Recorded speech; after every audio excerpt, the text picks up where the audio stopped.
Recent times లో అలానే 2024 లో వచ్చిన సాంగ్స్ లో పుష్ప మూవీ నుంచి వచ్చిన పుష్ప పుష్ప సాంగ్ ని పక్కన పెడితే మిగిలిన నాసామి కావచ్చు, అలానే గేమ్ చేంజర్ మూవీ సాంగ్స్ కావచ్చు, కల్కి మూవీ సాంగ్స్, అలానే ఈ దేవర నుంచి వచ్చిన ఫియర్ సాంగ్స్ కావచ్చు, నాకు ఏ సాంగ్ అయితే నచ్చలేదండి.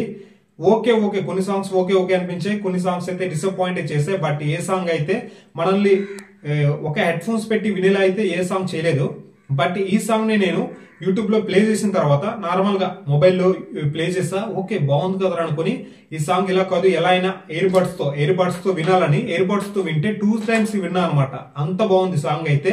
అలానే కాకుండా ఇప్పుడు మ్యూజిక్ రిలీజ్ అయ్యి 1 hour అయితే అవుతుంది యూట్యూబ్ లోకి అప్లోడ్ అయ్యి. కాకుంటే ఈ 1 hour మొత్తం సాంగ్ వినే ఉన్నా, మలయాళంలో విన్నా, తమిళ్లో విన్నా, కన్నడలో విన్నా అండ్ హిందీలో విన్నా. కాకుంటే నాకు తమిళ్ అండ్ తెలుగు ఈ 2 లాంగ్వేజెస్ లో అయితే నాకు మంచిగా అనిపించింది అనమాట. సాంగ్ అయితే బాగా కంపోజ్ చేశారనిపించింది. కాకుంటే మన తెలుగులో మాత్రం నెక్స్ట్ లెవెల్లో ఉంది. అండ్ ఈ సాంగ్ విన్నాక నాకేమనిపించిందంటే నో డౌట్ మన ఇండియాలో నెంబర్ 1 మ్యూజిక్ డైరెక్టర్ అనిరుద్ధే ప్రెసెంట్.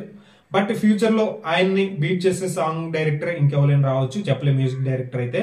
అండ్ మెయిన్ గా ఈ సాంగ్ కి లిరిక్స్ అందించిన రామ్ జోగయ్య శాస్త్రి గురించి మనం మాట్లాడుకోవాలి. ఆయనకైతే సపరేట్ గా ఒక ఫ్యాన్ బేసే ఉంటది అనమాట.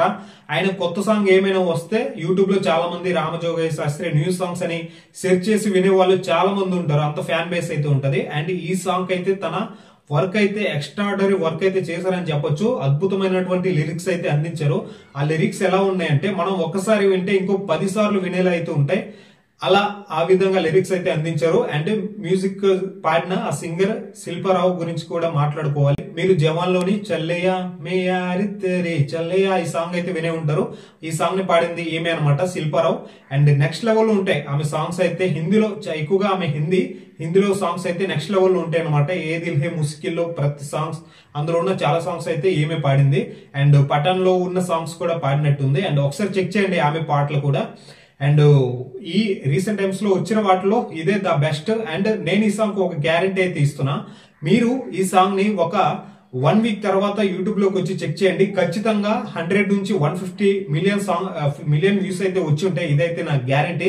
మీకు ఎలా అనిపించింది, మీరు ఎన్ని టైమ్స్ ఈ సాంగ్ ని విన్నారో కింద కామెంట్ సెక్షన్ లో తెలియజేయండి. అండ్ ఇటువంటి మరెన్నో వీడియోస్ కోసం మన ఛానల్ ని సబ్స్క్రైబ్ చేసుకుని వీడియోని అయితే లైక్ చేయండి గాయ్స్.